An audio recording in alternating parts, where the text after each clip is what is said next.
Hello नमस्कार दोस्तों, मेरा नाम है कपिल और स्वागत है आप सभी का फॉर आपकी सक्सेस में।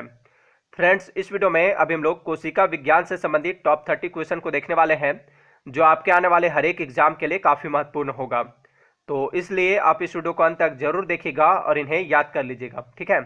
आप इस वीडियो का फ्री PDF फाइल भी डाउनलोड कर सकते हैं, जिसका लिंक इस वीडियो के डिस्क्रिप्शन बॉक्स में दिया हुआ है, या तो फिर आप मेरा टेलीग्राम ग्रुप ज्वाइन करके वहां से भी फ्री में आसानी से इसका PDF फाइल डाउनलोड कर सकते हैं। टेलीग्राम ग्रुप ज्वाइन करने का लिंक भी इसी वीडियो के डिस्क्रिप्शन बॉक्स में दिया हुआ है। ओके, तो चलिए अब क्वेश्चन की ओर बढ़ते हैं। और पहला क्वेश्चन है, माइटोकॉन्ड्रिया की खोज किसने की? तो माइटोकॉन्ड्रिया की खोज आल्टमैन ने की थी। कब की थी? 1886 ईस्वी में की थी। कोशिका का बिजली घर किसे कहा जाता है? माइटोकॉन्ड्रिया को कहा जाता है। अगला प्रश्न है, कोशिका की खोज किसने की? तो कोशिका की खोज 1665 ईस्वी में रॉबर्ट हुक ने की थे।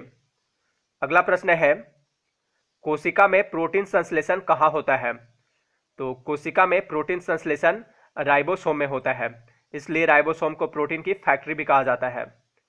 अगला प्रश्न है, यदि माइटोकॉन्ड्रिया काम करना बंद कर दे तो कोशिका में कौन सा कार्य नहीं होगा? तो इसका आंसर है ऑप्शन बी, भोजन का ऑक्सीकरण। यदि माइटोकॉन्ड्रिया काम करना बंद कर दे तो कोशिका में भोजन का ऑक्सीकरण नहीं होगा। अगला प्रश्न है, पादप कोशिकाओं का सबसे बाहरी आवरण क्या कहलाता है? तो पादप कोशिकाओं का सबसे बाहरी आवरण कोशिका भित्ति कहलाता है। अगला प्रश्न है, कोशिका को एक निश्चित रूप कौन प्रदान करती है? तो कोशिका को एक निश्चित रूप कोशिका भित्ति प्रदान करती है। अगला प्रश्न है, कोशिका का रसोई घर किसे कहा जाता है? तो कोशिका का रसोई घर क्लोरोप्लास्ट को कहा जाता है। देखिए, क्लोरोप्लास्ट जो होता है यह हरा रंग का होता है, क्योंकि इसके अंदर एक हरे रंग का पदार्थ क्लोरोफिल होता है।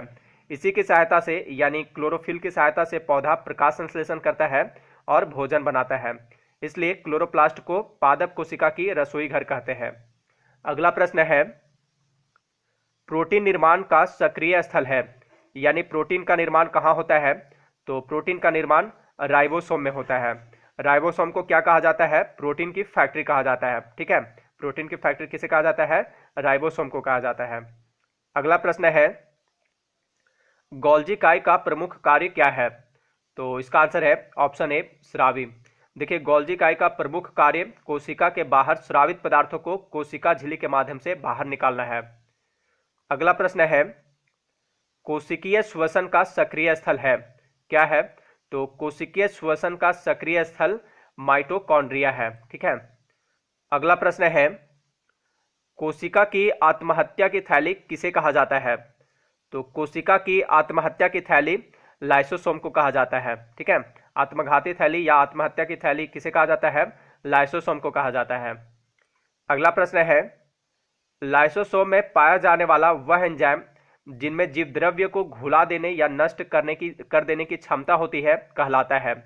तो देखिए, लाइसोसोम में पाया जाने वाला वह एंजाइम जिनमें जीव द्रव्य को घुला देने या नष्ट कर देने की क्षमता होती है, हाइड्रोलाइटिक एंजाइम कहलाता है। अगला प्रश्न है, पत्तियों को हरा रंग कौन प्रदान करता है? तो पत्तियों को हरा रंग क्लोरोप्लास्ट प्रदान करता है, यानी इसका राइट आंसर हो जाएगा ऑप्शन सी, क्लोरोप्लास्ट। देखिए, पत्तियों का रंग हरा किसके कारण होता है? क्लोरोफिल के कारण होता है, और क्लोरोफिल किस में पाया जाता है? क्लोरोप्लास्ट में पाया जाता है। अगला प्रश्न है, फूलों और बीजों को विभिन्न प्रकार के आकर्षक रंग कौन प्रदान करता है? तो फूलों और बीजों को विभिन्न प्रकार के आकर्षक रंग क्रोमोप्लास्ट प्रदान करता है। टमाटर का रंग लाल किसके कारण होता है? लाइकोपिन के कारण होता है। और गाजर का रंग पीला किसके कारण होता है? कैरोटीन के कारण होता है। अगला प्रश्न है, अवर्णी लवक यानी ल्यूकोप्लास्ट मुख्यतः किसमें पाए जाते हैं? तो ल्यूकोप्लास्ट मुख्यतः जो है जड़ों की कोशिकाओं में पाए जाते हैं। देखिए, ल्यूकोप्लास्ट जो है एक रंगहीन लवक है, यानी इसमें कोई कलर नहीं होता है। यह पौधे के उन भागों में पाया जाता है जो सूर्य के प्रकाश से वंचित है, जैसे कि जड़ों में, भूमिगत तनु आदि में। ये भोज्य पदार्थों का संग्रह करने वाले लवक होते हैं। अब अगला प्रश्न है, 80% से अधिक कोशिका में पाया जाने वाला पदार्थ है। तो देखिए, 80% से अधिक कोशिका में पाया जाने वाला पदार्थ जल है। अगला प्रश्न है, निम्नलिखित में से कौन सा कोशिका अंगक मुख्य रूप से पाचक एंजाइमों के संग्राहकार की तरह कार्य करती है? देखिए यह क्वेश्चन सीडीएस 2019 में आया हुआ है। तो लाइसोसोम जो है, इसका आंसर है लाइसोसोम। लाइसोसोम जो है यह मुख्य रूप से पाचक एंजाइमों के संग्राहकार की तरह कार्य करती है। अगला प्रश्न है, कोशिका का जीवित अंश जीव द्रव्य कहलाता है, यह किससे बना होता है? तो जीव द्रव्य जो है यह कोशिका द्रव्य, केंद्रक द्रव्य और अन्य कोशिकांग का बना होता है। अगला प्रश्न है, जीव द्रव्य शब्द का प्रयोग सर्वप्रथम किसने किया था? तो जीव द्रव्य शब्द का प्रयोग सर्वप्रथम पुरकिंजे ने किया था। अगला प्रश्न है, डीएनए के द्विकुंडलित संरचना मॉडल यानी डबल हेलिक्स मॉडल किसने प्रतिपादित किया था? तो डीएनए के डबल हेलिक्स मॉडल को सर्वप्रथम वाटसन एवं क्रिक ने प्रतिपादित किया था। कब किया था? 1953 ईस्वी में प्रतिपादित किया था। इस काम के लिए उन्हें सन 1962 ईस्वी में नोबेल पुरस्कार भी मिला था। अगला प्रश्न है, न्यूक्लियस यानी केंद्रक की खोज सर्वप्रथम किसने की थे? तो देखिए न्यूक्लियस की खोज सर्वप्रथम रॉबर्ट ब्राउन ने की थे। ठीक है, न्यूक्लियस की खोज रॉबर्ट ब्राउन ने की थी। अगला प्रश्न है, कोशिका की क्रियात्मक गतिविधियां किसके द्वारा नियंत्रित होती है? तो इसका आंसर है ऑप्शन सी, केंद्रक के द्वारा। केंद्रक जो है यह कोशिका का सबसे प्रमुख अंग है। कोशिका की सभी क्रियात्मक गतिविधियां केंद्रक के द्वारा नियंत्रित होती है। अगला प्रश्न है, निम्नलिखित में से किस कोशिका अंगक से लाइसोसोम बनता है?